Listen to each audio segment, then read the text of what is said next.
자, 오늘 느헤미야 8장 1절부터 12절 말씀을 가지고 하나님께서 우리 공동체 각자에게 허락하시는 은총이 무엇인지를 들어보려 합니다. 이 느헤미야가 살았던 시절은 양가 감정이 교차하던 시대였습니다. 한편으로는 기쁨이 있었고 또 다른 한편으로는 허탈함과 불안감이 있었습니다.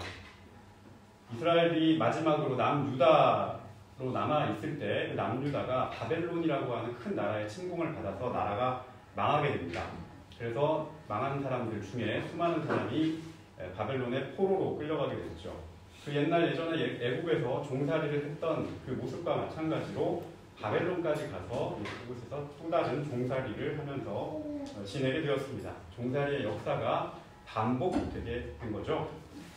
이 외국에서 고향을 그리면서 어떻게 하면 내가 살았던 그 고향으로 돌아갈 수 있을까? 어떻게 하면 내가 함께 예배드렸던 그 성전에서 주님을 찬양할 수 있을까? 이렇게 그리워하는 마음이 성경 곳곳에 나타납니다. 대표적으로 시편 137편을 읽어보면 바벨론에 가 있었던 이 포로로 살았던 유다 백성의 정서가 잘 나타나 있습니다. 제가 몇 구절을 한번 여러분께 읽어드리도록 하겠습니다. 시편 137편입니다. 우리가 바벨론의 여러 강변 거기에 앉아서 시온을 기억하며 울었도다. 우리가 이방 땅에서 어찌 여호와의 노래를 부를까? 내가 예루살렘을 기억하지 아니하거나 내가 가장 즐거워하는 것보다 더 즐거워하지 아니할진대 내 혀가 이 천장에 붙을지로다. 찬양을 하고 싶어도 주님을 마음껏 찬양하지 못해서 내 혀와 입천장에 붙어서 주님을 찬양할 수 없다는 그 서름을 나타내고 있습니다. 이방 땅에서 마음껏 주님을 찬양할 수 없었던 그 서름이 하나가 있고요. 또 고향을 향한 그 그리움이 동시에 느껴지는 시입니다. 그러나 하나님께서는 이 이스라엘 백성을 바벨론에 오랫도록 놔두지 않으시고 그 포로 생활에서 다시 한번 구원해 주셨습니다. 그 옛날 예언자들이 70년이 지나면 다시 너희들이 시온으로 돌아오리라 예언했던 것처럼 포로 생활이 다 끝나고 그리고 다시 예루살렘으로 돌아오리라는 예언이 성취됐습니다. 그래서 오랜 세월 동안 바벨론 곳곳에 뿔뿔이 흩어져 살았던 백성들이 이제 예루살렘으로 이스라엘 땅으로 속속 돌아왔습니다.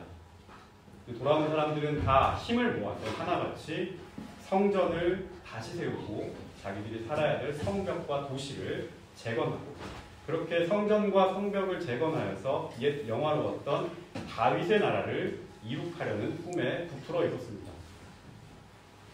물론 그곳에 원래 살고 있었던 사람들은 해외에 나갔다 돌아온 자기 동포들이라고 해서 그 동포들이 본국으로 돌아왔다고 해서 모든 사람이 이들을 반겼던 것은 아닙니다. 힘겹게 포로 생활을 이기고 돌아온 동족을 따뜻하게 맞아주는 사람들도 물론 있었지만 어떤 사람들은 그 사람들을 견제하고 오히려 더 미워하고 심지어 이 사람들을 함정에 빠뜨리러 계략을 짜고 이러한 사람들도 있었습니다. 온갖 모략을 쓰고 술수를 부려서 이간책으로 사람들을 갈라치게 하려고 하는 그런 사람들도 있었습니다. 이런 어려움 가운데 예루살렘이 재건이 되고 예루살렘 성전이 다시 지어지는 그런 상황을 맞이하게 된 겁니다. 하나님께서는 그 일을 두 지도자를 세우셔서 추진하셨습니다. 한 사람은 정치의 지도자고 한 사람은 종교의 지도자였습니다. 새로운 이스라엘, 새로운 예루살렘, 신앙의 중심, 생활의 중심을 재건하는 작업을 두 사람을 통해서 했는데 한 사람은 느헤미야 그리고 다른 한 사람은 에스라입니다. 느헤미야와 에스라는 각각 정치의 지도자요 종교의 지도자로 하나님의 택함을 받은 인물입니다. 느헤미야를 비롯한 여러 정치인이나 행정가들은 하나님의 뜻을 좇아 재건 사업과 재건 정책을 적극적으로 추진했습니다. 그리고 에스라와 같은 종교 지도자들은 새로운 이스라엘에 필요한 영적인 구심점을 확보하고 백성들에게 하나님의 율법을 가르치는 데 주력했습니다. 정치와 종교가 서로 옳은 일에 힘을 합해서 온전한 신앙의 공동체를 만들고 사회를 이뤄가는데 최선을 다했던 모습을 볼 수 있습니다. 그렇게 성읍을 잘 건축을 해서 터전을 마련했던 백성들은 느헤미야와 에스라를 중심으로 잃어버렸던 신앙을 하나씩 되찾기 시작을 합니다. 그 첫 번째 신앙을 되찾는 일이 오늘 말씀에 나타나와 있는 이스라엘의 절기를 지키는 일이었습니다. 8장 1절을 보시게 되면 일곱째 달에 이르러 모든 백성이 일제히 수문앞 광장에 모였다라고 그렇게 말씀합니다. 이스라엘은 새해 첫 달이 7월입니다. 우리나라는 1월이 첫 달인 것처럼 이스라엘은 새해 첫 달이 7월입니다. 7월 1일이 되면 새해가 시작이 되는 겁니다. 첫 시작이 되는 겁니다. 이제 새롭게 출발하는 그런 그 날에 절기를 지키게 된 겁니다. 온 이스라엘이 수문앞 광장에 모여서 단순히 그냥 명절을 지키고 절기를 지키려고 그렇게 모인 것은 아니었습니다. 이 사람들이 그냥 그 잔치를 즐기고 축제를 즐기기 위해서 그 자리에 모인 것이 아니라 우리가 새롭게 출발할 때 무엇을 가지고 출발하게 되는가? 무엇을 통해서 우리가 새롭게 새 출발을 할 수 있는가? 바로 하나님의 말씀 듣기에서 새롭게 출발하고 있는 것을 보게 됩니다. 1절과 2절을 보시면 다 모인 백성 앞에 모세의 율법책을 가져와서 학사 에스라라고 하는 사람이 그것을 읽습니다. 모세의 율법책이란 창세기부터 출애굽기, 레위기, 민수기, 신명기 이 5개 5경을 말합니다. 이 모세의 율법책에 과연 무슨 내용이 거기에 포함이 되어 있습니까? 하늘과 땅을 누가 지으셨는가? 하나님께서 누구를 택하셔서 그 택한 사람과 어떻게 약속을 하셨는가? 아브라함에서부터 요셉에 이르기까지 그 믿음의 조상들을 통해서 하나님께서 어떻게 역사하셨는가? 우리는 왜 애국에서 종살이를 하게 되었는가? 그 종살이 과정 가운데 하나님께서 우리를 어떻게 구원하셨는가? 광야에서 우리는 어떻게 고난을 이겼는가? 어떻게 승리했는가? 하나님 백성에게 내려주신 그 율법, 하나님의 돌보심, 지키심, 인도하심 그러한 내용이 이 모세의 율법책 안에 들어있습니다. 한마디로 잃어버렸던 이스라엘 백성의 그 뿌리, 출발점, 신앙의 원천, 정체성 이런 것들이 담겨있는 말씀입니다. 오늘 말씀을 보게 되면 이 말씀을 학사 에스라가 백성들에게 읽어주는데 3절에 보면 새벽부터 정오까지 모든 사람에게 읽었다라고 이렇게 나와 있습니다. 지금 만약에 새벽부터 정오까지 설교 들으라고 하면 다 도망갈 겁니다. 집중력도 떨어질 거고 아무리 좋은 하나님 말씀이라고 해도 듣는 이에게는 굉장히 큰 고역일 겁니다. 그리고 어떤 목사님들께서는 간혹 이 구절을 가지고 설교가 길어도 좀 집중해서 잘 들어라 그렇게 말씀하시기도 하는데 사실 이 말씀의 핵심은 말씀을 간절히 사모하는 사람들이 얼마나 그 말씀에 집중했느냐에 있습니다. 말씀에 대한 집중입니다. 백성들이 얼마나 간절한 마음으로 하나님 말씀을 사모했는지가 오늘 본문 말씀의 핵심입니다. 새벽부터 정오까지 오랜 시간 동안 이 백성들이 하나님 말씀 듣기에 집중할 수 있었던 이유가 무엇이었을까요? 그만큼 말씀에 대한 간절한 사모함이 그 마음 가운데 있었기 때문입니다. 사람은 어떤 간절한 일이 있거나 정말 필요한 일이 있거나 꼭 알아야 하고 들어야 하는 일이 있으면 시간 가는 줄 모르고 거기에 집중하게 됩니다. 언제 이렇게 시간이 빨리 흘렀지? 그 모를 정도로 집중해서 보게 되고 듣게 되죠. 2층 광장에 모여있는 이스라엘 백성들도 마찬가지였습니다. 오랜 세월 포로 생활로 고난을 겪었습니다. 나라를 잃었고 고향을 떠나야 했고 자신의 뿌리가 잘렸습니다. 먼 이국 땅 바벨론 강가에서 그저 울며 노래하는 그 정도로 자신의 마음을 달랬을 뿐입니다. 예배를 드리고 싶었고 주님의 이름을 마음껏 부르고 싶었고 주님의 말씀 가운데 뛰놀고 싶었고 그 말씀에 하나님께서 우리에게 무엇을 담아 말씀하시는지 듣고 싶었던 그 시절이 매우 그리웠던 겁니다. 그리고 다시 그 꿈을 이뤄 고향에 돌아와서 새롭게 출발하기 위해 지금 서 있는 그 출발점에서 결단하고 계획하는 그 자리에서 무엇을 이들이 새로운 출발과 새로운 좌표로 삼고 있는지 바로 그것은 하나님 말씀 듣기에서 시작했다는 것을 볼 수가 있습니다. 방황했던 시절도 있었고 주님 말씀이 내게 역사하지 않아서 공허했던 그런 마음도 있었고, 하나님 말씀이 없어도 잘 살아갈 수 있을 것 같은 그런 자신감도 있었을 거고, 그러나 마음 한켠에서는 언제나 내가 이분의 말씀으로 말미암아 살아야 한다는 그 간절한 갈망의 마음이 있었습니다. 시절과 환경이 바뀌게 되고 새로운 터전에서 새 출발해야 하는 이 상황에서 우리는 영적인 기준을 세우는 이 말씀, 주님의 말씀을 백성 모두가 간절함으로 붙들려 하는 모습을 오늘 말씀을 통해서 볼 수가 있습니다. 학사 에스라가 주님의 율법책을 가져와서 백성들에게 크게 읽어줍니다. 그때마다 이 온 백성들이 아멘, 아멘 하면서 그 말씀을 받는 것을 보게 됩니다. 아멘이란 말은 예, 주님 그렇습니다 이런 뜻입니다. 내가 주님의 이 말씀에 마음으로 심령으로 동의합니다 그런 뜻입니다. 아멘, 아멘 2번 했다는 얘기는 주님 그렇습니다. 주님 그렇습니다. 확신을 더하는 간절한 믿음의 언어입니다. 또 오늘 본문을 보게 되면 이 말씀을 듣는 백성들이 온 몸을 굽혀서 얼굴을 땅에 대고 하나님께 경배하는 모습을 볼 수 있습니다. 몸을 굽혀서 하나님께 경배한다. 전형적인 예배자의 모습입니다. 말씀을 통해서 나를 이끌어가고 감화하는 그 능력을 맛본 사람은 하나님 앞에 자기의 무릎을 꿇고 몸을 굽혀 경배할 수밖에 없다는 뜻입니다. 주님의 말씀이 내 영혼에 침투해 들어왔을 때 우리는 마음의 변화를, 심령의 변화를 일으키게 됩니다.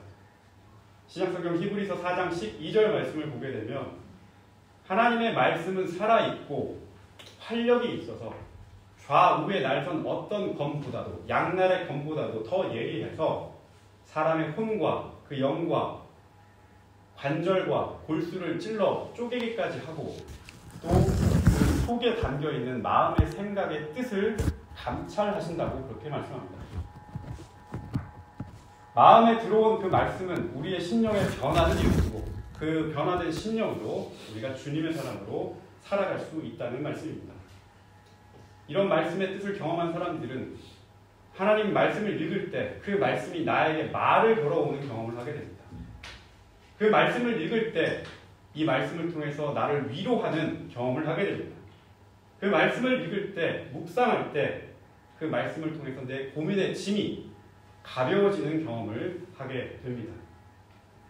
말씀은 위로가 필요한 곳에는 위로를 던지고 돌이켜야 할 곳에는 회개의 마음을 부어주고 무기력한 마음에는 활력을 불어넣어주고 용기를 불어넣어주고 그렇게 우리를 되살리고 소생케 하는 능력입니다. 이런 말씀 앞에 그 말씀을 경험한 사람들은 주님 그렇습니다. 아멘으로 응답하고 그 앞에 부복하고 하나님 앞에 예배할 수밖에 없다는 게 오늘 말씀의 내용입니다. 많은 백성들 중에는 오랜 타지 생활로 인해서 자기의 모국어를 잃어버린 사람들도 있었습니다. 그래서 레위 지파에 속한 사람들이 에스라가 낭독한 말씀을 옆에서 번역해서 다시 알려주고 낭독하면 또 알려주고 지금 같으면 동시통역을 하여서 말씀을 전달해 줬습니다. 이 말씀을 다 듣고 난 백성들의 반응이 어땠을까요? 그 말씀 앞에 말씀에 귀 기울여 내 앞에서 역사하고 하루 종일 들었던 그 하나님의 말씀, 오매불만 갈망했던 그 말씀을 들었던 백성들의 반응은 어땠을까요? 9절 말씀을 보게 되면 백성들이 그 말씀을 듣고 전부 다 울음을 터뜨렸다라고 그렇게 전합니다. 간절함의 표현입니다. 그동안의 서름과 고생이 다 치유되는 치유의 눈물입니다. 주님의 이름을 부르고 그분이 나를 얼마나 사랑하시는지, 그분께 예배하는 기쁨이 얼마나 큰지 모든 것이 회복될 때 나타나는 감동의 눈물입니다. 기도도 마음껏 하지 못해서 몰래 숨어서 하게 됩니다. 남의 눈치 보며 살아야 했던 그 시절이 다 지나가고 살다 보니 내 어머니가 썼던 말도 어느새 잊어버리고 그 나라 사람으로 동화돼서 어떤 것이 하나님께서 우리에게 필요로 하는 법인지도 잊어버리고 이것과 저것을 혼합해서 살았다. 어떤 것을 하나님이 원하시는지도 잘 알지 못하는 그런 시절이 다 지나가고 깨끗이 사라졌다는 의미입니다. 여기서 우리는 한 가지 중요한 신앙의 방식을 보게 됩니다. 바로 백성의 마음을 움직이고 이들 입에서 주님께 아멘, 아멘으로 응답하게 하고 그들 눈에 눈물이 흐르게 만들었던 그 주인공은 다름이 아니라 주님의 말씀이라는 사실입니다. 주의 말씀이 내 안에서 역사할 때 우리 역시도 동일한 은혜가 있을 줄 믿습니다. 또 한 가지, 그러한 역사는 하나님의 말씀을 간절히 사모하고 들으려고 하는 사람에게 일어난다는 겁니다. 말씀에 귀를 닫고 심령을 가볍게 하지 않고 마음의 무거운 짐과 하나님 말씀에 귀 기울이지 못하는 그런 번잡한 마음을 가지고 있는 사람에게 하나님 말씀은 역사하지 않습니다. 성도 여러분께 부탁드립니다. 우리가 신앙생활을 하는 가운데 여러 부분에서 하나님을 경험할 수 있습니다. 그런데 이번 주만큼은 특별히 우리 주님께서 여러분 각자에게 주시는 말씀을 통해서 여러분에게 큰 변화와 하나님과의 동행이 있기를 간절히 소망합니다. 말씀을 통해서 하나님께서 얼마나 여러분 각자를 사랑하시는지, 하나님께서 얼마나 그 구원의 크신 은혜를 여러분에게 베푸시는지, 역사하시는지, 위로하시는지, 회복하시는지를 경험할 수 있기를 바랍니다.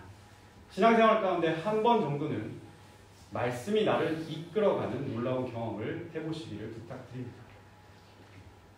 회복의 이 눈물을 흘린 백성에게 오늘 주님께서는 에스라와 느헤미야의 입을 통하여 강권만 하는 게 아니고 그 눈물을 흘리는 눈물까지도 닦아주는 모습을 보게 됩니다. 위로의 말씀이죠. 슬퍼하지 말고 울지 말라라고 말씀합니다. 이제 모든 것이 다 깨끗해졌기 때문입니다. 거룩해졌기 때문입니다. 이날이 바로 거룩한 성일이기 때문입니다. 주의 말씀으로 회복된 날, 그 말씀과 더불어서 새로운 출발점에 서는 날이기 때문입니다. 마음의 짐을 이제 다 털고 불안했던 마음, 위축됐던 마음도 다 흘려보내고 이제는 우리를 지키시고 사랑하시는 주님의 말씀으로 인하여 웃어라, 기뻐하라, 감사하라, 즐거워하라 이것을 누리는 일만 남았다는 말씀입니다. 그래서 8장 10절은 이렇게 말씀합니다. 함께 8장 10절을 읽어보도록 하겠습니다. 8장 10절입니다. 시작. 느헤미야가 또 그들에게 이르기를 너희는 가서 살찐 것을 먹고 단 것을 마시되 준비하지 못한 자에게는 나누어 주라. 이날은 우리 주의 성일이니 근심하지 말라. 여호와로 인하여 기뻐하는 것이 너희의 힘이니라 하리라. 이 말씀은 회복의 말씀입니다. 회복이란 곧 즐거움입니다. 회복은 곧 잔치입니다. 모두의 영과 육이 온전하게 회복되는 시간입니다. 회복된 영은 나눌 줄 압니다. 맛있는 것을 나누고 근심과 염려를 날려보내고 우리에게 권능의 역사를 펼치실 하나님을 소망하는 일만 하면 됩니다. 여호와께서 우리와 함께 하심으로 말미암아 기뻐하고 그 기쁨을 오늘을 살아가는 힘으로 삼으면 됩니다. 말씀으로 회복된 그 한 사람의 영혼과 그 영혼들이 모여있는 공동체의 모습이 바로 그렇습니다. 회복된 영혼은 기쁨의 영혼이요, 즐거움이요, 나눔입니다. 기쁨과 즐거움과 나눔 이 세 가지는 억지로 되는 일이 아닙니다. 인간이 자기 결심을 해서 오늘부터 기뻐해야지, 오늘부터 즐거워해야지, 오늘부터 나눠야지 한 이틀 가면 잘 갈 겁니다. 그런 일로, 의지로 갈 수 있는 일이 아닙니다. 근본적으로 우리 뿌리 안에 계시는 하나님께서 역사하시고 하나님께서 그 마음을 어루만지시고 바꿔주시고 그 영혼을 다스려주시고 그러할 때 자연스럽게 나올 수 있는 그런 행동입니다. 기쁨이나 즐거움이 없는 삶에는 나눔이 없습니다. 그만큼 시야가 자기 자신으로 좁아져 있기 때문이죠. 그래서 성도 여러분께 또 한 번 권면드립니다.